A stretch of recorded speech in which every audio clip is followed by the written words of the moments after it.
अस्सलाम वालेकुम फ्रेंड्स, क्या हाल है। उम्मीद करता हूँ कि आप सब खैरियत से होंगे। तो आज हम बात करेंगे कि क्यूरिंग कंपाउंड क्या होता है और ये कंक्रीट पे कैसे अप्लाई करते हैं और क्यों यूज़ करते हैं और ये हम कहाँ इस्तेमाल कर सकते हैं। तो जो क्यूरिंग कंपाउंड है उसके लगाने का मकसद हमारा यही है। ये जो फ्रेश कंक्रीट है उस पर लगाते हैं जिस टाइम कंक्रीट हो जाए फ्रेशली, जैसे ही फार्म वर्क रिमूव हो जाए उस टाइम ये हम अप्लाई करते हैं। इसकी अप्लाई करने की वजह यह है कि उस टाइम जो कंक्रीट के अंदर मॉइस्चर होता है वो मॉइस्चर हाइड्रेशन ना हो जाए, वो मॉइस्चर बाहर निकलना है कंक्रीट की वजह से और टेम्परेचर की वजह से कंक्रीट से। तो ये हम इसलिए लगाते हैं ताकि फिर जो क्यूरिंग टाइम हम तो कंक्रीट को देते हैं वो ना देना पड़े, क्योंकि उससे जो हीट अप से जो मॉइस्चर बाहर निकलता है ये क्यूरिंग कंपाउंड लगाने की वजह से वो बाहर नहीं निकल सकता। तो जो टाइप्स ऑफ क्यूरिंग कंपाउंड है, सिंथेटिक रेजिन कंपाउंड है, आर्कलिक है और वैक्स कंपाउंड है और क्लोरीनेटेड और रबर कंपाउंड है। ये हमारे पास 4 किस्म के कंपाउंड है। तो हम आपको अलग अलग इसका डिटेल में बताएंगे।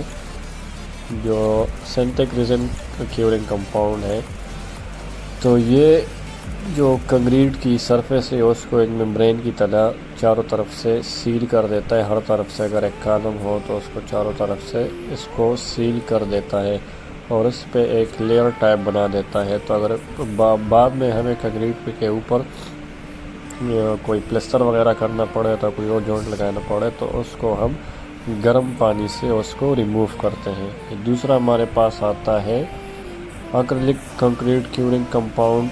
तो ये भी जो है तकरीबन सेम वही टाइप है।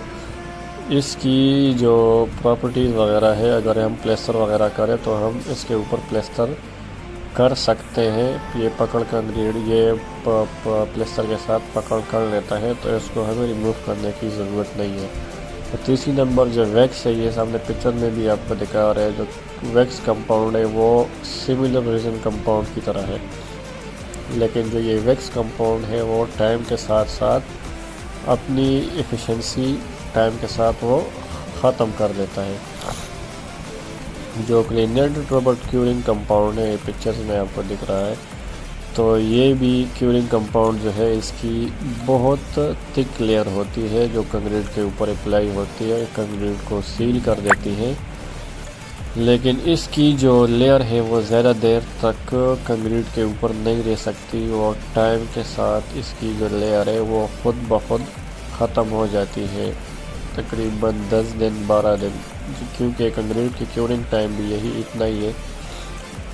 तो क्यूरिंग टाइम ख़त्म होने के बाद ये खुद ब खुद ही ये उतर जाती है।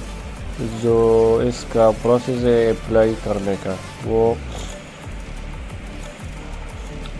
जो क्यूरिंग कंपाउंड है वो एक मेम्ब्रेन की तरह फ्रेश कंक्रीट पे लगता है। जिस टाइम फ्रेश कंक्रीट हो जाए, फार्म वर्क रिमूव हो जाए, ये उसी टाइम ही लगता है, घंटा डेढ़ के अंदर, क्योंकि बाद में लगाने का फ़ायदा कोई नहीं। जब कंक्रीट से अपना जो मॉइस्चर होता है अंदर वो ख़त्म हो जाए तो उसके बाद आप लगाओ तो कोई